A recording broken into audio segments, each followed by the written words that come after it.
ये टॉपिक बहुत ही इंपॉर्टेंट है। क्यों? क्योंकि इससे हर साल हर एग्जाम के अंदर एक क्वेश्चन जरूर आता है। इस टॉपिक के अंदर जो जो टॉपिक डिस्कस किए गए हैं वो है fertiliser, dye, cement, glass, medicine, polymer and paints, और उसके अलावा कॉमन टर्म्स। इस वजह से इल्यूशन केमिस्ट्री का जो चैप्टर है ना, इससे हर एग्जाम के अंदर ऑब्जेक्टिव, जो भी कोई भी एग्जाम है उसमें क्वेश्चन आते ही आते हैं। इस वजह से इस टॉपिक को बिल्कुल ध्यान से करना। अगर इस चैप्टर को आप अच्छे से करते हो तो आपका एक नंबर, एक क्वेश्चन 100% ठीक होगा। और इसको देखने के बाद अगर आप कोई भी प्रीवियस ईयर पेपर देखते हो तो वहां से आपको एक क्वेश्चन जरूर मिलेगा, because this is very important. और इस एक चैप्टर के अंदर 6-7 टॉपिक दे रखे हैं। वो है fertiliser, dye, cement, glass, medicine, polymer and paints, और इनसे क्वेश्चन बनता ही बनता है। First topic is fertiliser. Fertiliser fertiliser fertiliser क्यों इंपॉर्टेंट है? फर्टिलाइजर इस वजह से इंपॉर्टेंट है क्योंकि हमारा देश क्या है, कृषि प्रधान देश है। यहाँ के अंदर सबसे ज़्यादा ज़्यादा जनता जो है वो एग्रीकल्चर के ऊपर डिपेंडेंट है, और एग्रीकल्चर में अगर प्रोडक्शन हमें अच्छा करना है, प्रॉफिटेबल अगर बिजनेस को बनाना है, तो उसका सबसे इंपॉर्टेंट है कि हमें अपने प्लांट्स को न्यूट्रिशन देना पड़ेगा। And fertiliser are a type of the nutrients which we are giving to our crop. Okay. अब हम न्यूट्रिएंट कैसे देंगे? या तो हम स्प्रे करके देंगे या उसे ज़मीन के अंदर डाल के देंगे। अब अगर हम उसे ज़मीन के अंदर डाल रहे हैं तो वो प्लांट तक कैसे पहुंचेगा? वो प्लांट तक पहुंचेगा थ्रू वाटर, और वाटर में कैसे जाएगा? अगर वो पानी में घुलनशील होगा तभी वो प्लांट्स को मिलेगा। इस वजह से जो हमारे फर्टिलाइजर हैं वो पानी के अंदर घुलनशील होने चाहिए। ये फर्स्ट उनकी रिक्वायरमेंट है। If they are not soluble in the water they will not be reach to the plant. This is the first requirement. And what is the benefit of the fertilizer? To remove the deficiency of the essential element.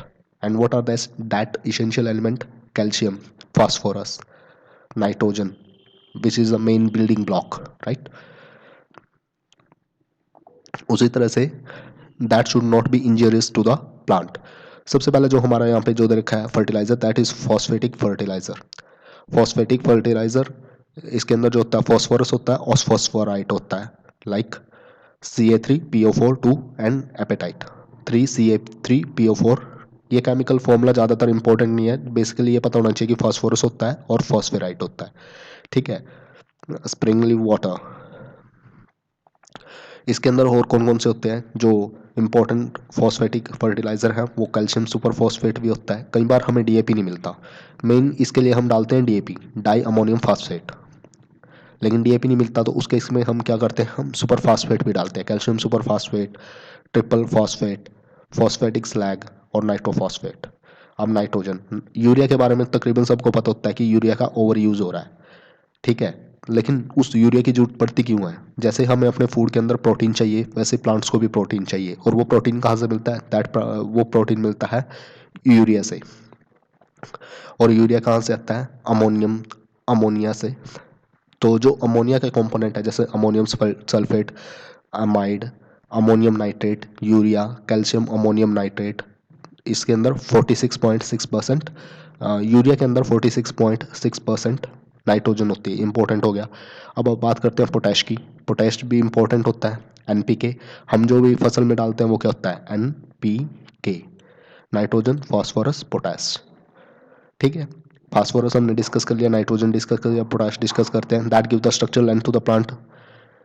और कौन कौन से component है? Potassium chloride, potassium sulphate, important potash fertiliser है। उसके अलावा NPK के अंदर क्या रेशो होता है? 4:8 रेशो, यानी 1:2:4। 4% नाइट्रोजन, 8% फॉस्फेट एंड 2% पोटैश।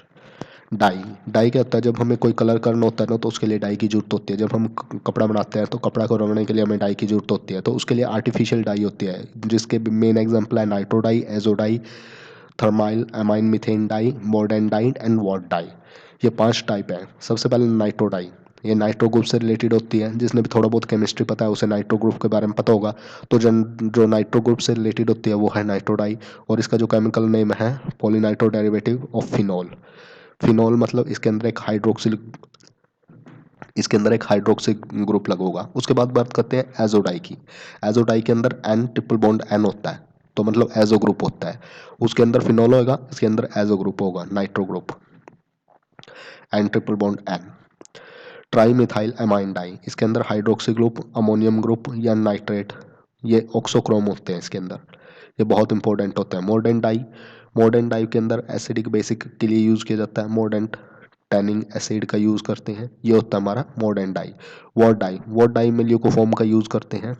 ये हो गया हमारा डाई के मेन। ज़्यादा इंपॉर्टेंट ज़्यादा क्या आ सकता है कि डाई के कितने टाइप होते हैं, तो nitro dye, azo dye, trimethyl dye, मॉडर्न डाई एंड वाट डाई। इसके अलावा फालतू रटने की जरूरत नहीं है। बात करते हैं सीमेंट की। सीमेंट सबसे इंपॉर्टेंट जो हमारा सीमेंट है, सीमेंट की कॉम्पोजिशन यहाँ पे दे रखी है। The composition of the cement is given here.